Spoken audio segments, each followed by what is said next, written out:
Why don't you tell us about a few of the kind of the key life events that shaped your leadership style?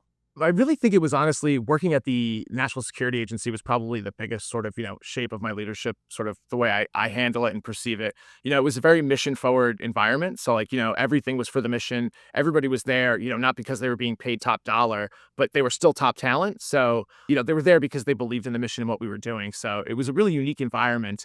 And you really have to learn how to put yourself first as well, because a lot of times things like, when you're working towards something really important to you, it can kind of be all consuming. And, even especially if it's all consuming for others around you, sometimes you're the one who has to put your foot on the brakes and say, like, take a step back, guys.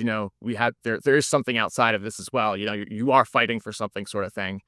And then I think also just being around sort of that top talent, the people who were just so smart.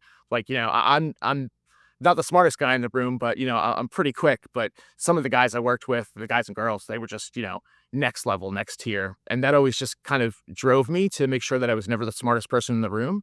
That's the way you grow. If you're hiring to, sort of like confirm what you're thinking or sort of your mindset, you're never going to get anywhere. So I think just that combination of sort of like being mission driven and then also just working with some of the best and brightest was really sort of foundational in how I ended up approaching leadership. More of like an empower than sort of like a, top down approach, like take a bottom up approach. You want to enable your experts.